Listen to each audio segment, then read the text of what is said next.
Au-delà des nuages, des vents qui grondent. Sur terre, dans le ciel, le bout du monde. Info qui tourne et qui résonne. Le Doc News capte chaque onde.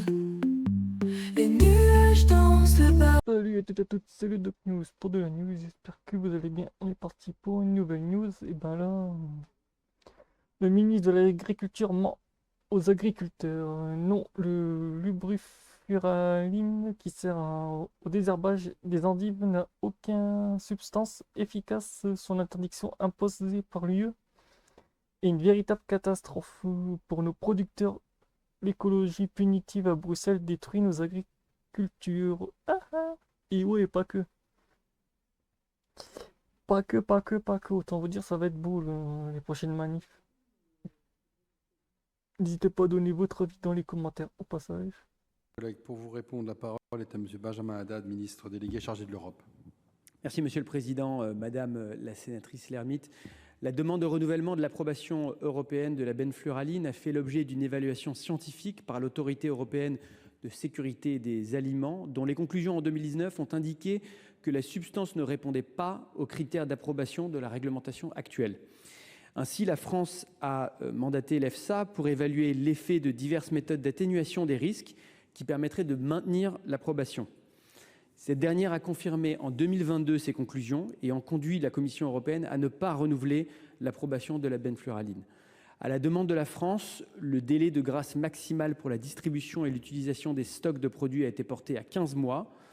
L'ANSES a retiré les autorisations de mise sur le marché avec une utilisation des stocks jusqu'au 12 mai 2024. Cette période a été prolongée d'1 mois compte tenu des pluies qui ont retardé les semis en 2024. La filière a été tenue régulièrement avancée de l'avancée des travaux européens et de nos initiatives pour conserver un usage sûr. Afin d'anticiper la préparation au retrait de la benfluraline, une dérogation a été octroyée en avril 2024 pour expérimenter l'efficacité et la sélectivité. En parallèle, une convention spécifique à hauteur de 100 000 € avec l'Association des producteurs d'endives de France a été signée pour la réalisation en 2024 et en 2025 d'essais de désherbage avec des molécules alternatives.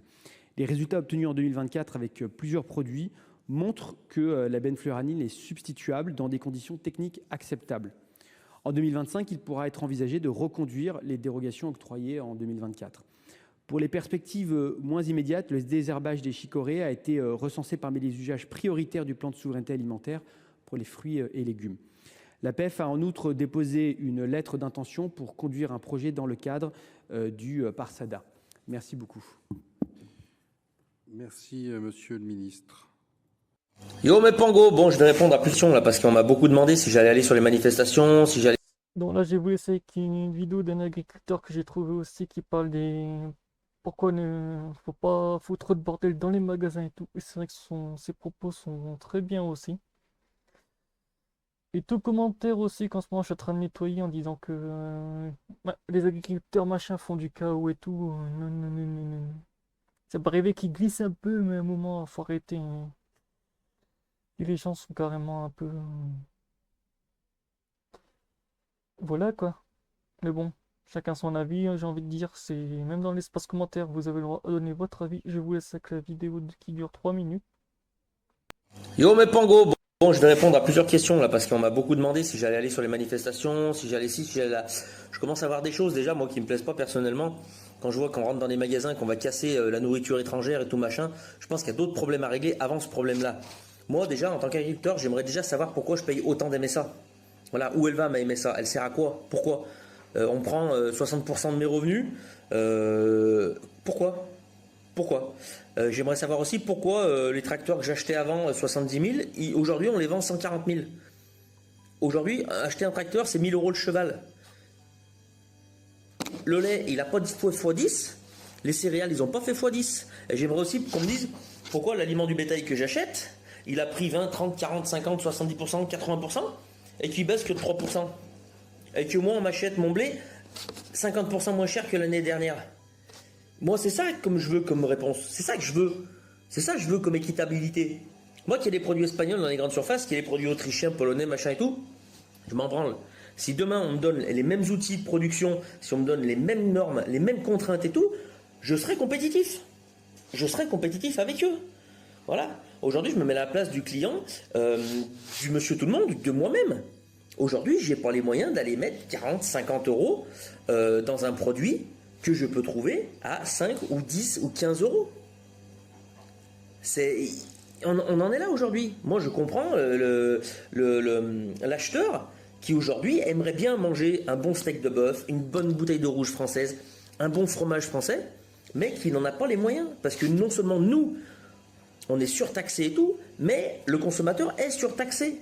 Alors, je trouve ça mal vu déjà d'aller tout casser, parce qu'il y a 80% c'est des franchisés, donc c'est des magasins Monsieur Tout le Monde, donc en fait tu fais du mal à l'entreprise, ni plus ni moins qu'à l'entreprise. Et puis je vois pas en quoi ça va changer et résoudre nos problèmes.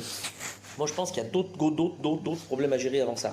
Comme je disais, la MSA, les charges, les normes, les contrôles, tout ce qui est administratif. Tout ça, à chaque fois qu'on commence quelque chose, une manifestation, ça dure 10 minutes. Les syndicats arrivent et disent « C'est la grande surface, les méchants !»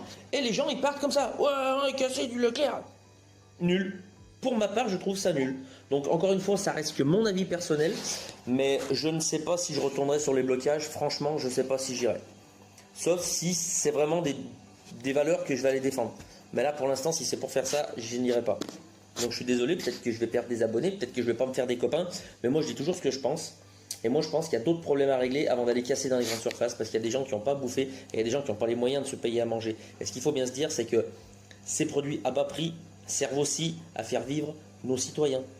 Parce qu'il y en a qui n'ont pas les moyens d'acheter français. Et c'est pas qu'ils n'en ont pas envie, c'est qu'ils n'en ont pas les moyens. Et ça, faut pas y oublier. Allez, bisous. Donc voilà, c'est tout pour cette vidéo. J'espère qu'elle vous aura plu. N'hésitez pas à dire vos avis dans les commentaires et courage aux prochaines manifs agricoles et tout. C'est vrai qu'en ce moment, ça va être un peu. Tout le monde pense à survie et sans compter aussi qu'il y aura beaucoup. Ça va bouger beaucoup dans les. Comme on voit en ce moment. Bon voilà, c'est tout pour cette petite news. On se retrouve pour de prochaines. Portez-vous bien. Courage aux agriculteurs et tout le monde. Tchuss.